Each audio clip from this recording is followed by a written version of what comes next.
এদিকে কোরবানির ঈদকে ঘিরে দা বটি চাপাতির দোকানে ভিড় করছেন ক্রেতারা। সেখানকার সবশেষ খবর জানাতে সাভার থেকে যুক্ত হচ্ছেন আমাদের সহকর্মী নাজমুল হুদা। নাজমুল, কোরবানির মাংস কাটার এসব সরঞ্জামের কদর ও দাম সম্পর্কে আমাদের জানাবেন।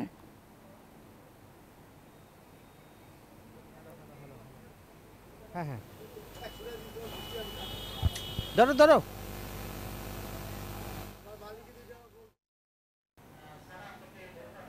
কি বলছেন? এই মুহূর্তে আমি যে সাভারের গ্যান্ডা যে কামারের দোকানে রয়েছি, কামাররা কিন্তু এখন ব্যস্ত এবং আমরা যদি একটু দেখাই যে এখানকার যে কামাররা কিন্তু এখন তাদের যে ঈদের যে ঠিক আগ মুহূর্তে এই যে ছুরি বটি এবং দব্দ লাল তপতপা কিন্তু আপনার দেখতেই পাচ্ছেন যে এই যে আর কয়েক ঘন্টা বাকি আছে ঈদের, এখন কিন্তু তারা ব্যস্ত এবং তারা কিন্তু মহা ব্যস্ত। সেখানে যে এখানে যে দেখছেন গরম লোহা পিটিয়ে কিন্তু নতুন ছুরি, চাকু, চাপাতি এবং পশু জবাই করার যে নানান সরঞ্জাম সবই কিন্তু তারা তৈরি করছে এবং দেখতেই পাচ্ছেন যে গরম ধপধপে যে লোহা, সেই লোহাকে পিটিয়ে কিন্তু এখানে চাপাতি তৈরি করছে।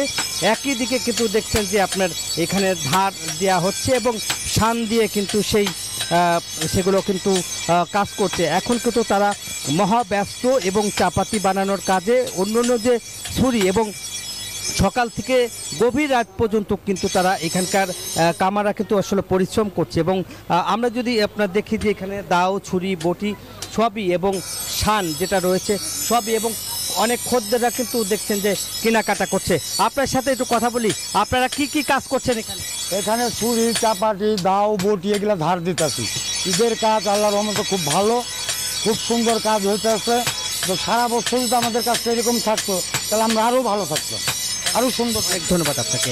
যেমনটা আসে দেখছেন যে এভাবেই কিন্তু দেখছেন যে লোহার রড পিটিয়ে কিন্তু একটি চাপাতি তৈরি করলো এবং এখন কিন্তু দেখছেন যে পুরাপুরি কিন্তু আসলে তারা এখানকার যে ঠিক ঈদের আগ মুহূর্তে কিন্তু এখন দেখছেন যে এখানে এই কামারের বাড়িতে যে কাজ সেগুলো তারা করছে। এই ছিল আমার কাছে কামার পাড়ার ছুরি, বটি, ধার এবং এই ছিল ঈদের কুরবানির যে সরঞ্জাম।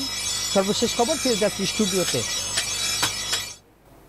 নাজমুল, আপনাকে ধন্যবাদ। দর্শক, সাভার থেকে যুক্ত হয়েছিলেন সহকর্মী নাজমুল হুদা।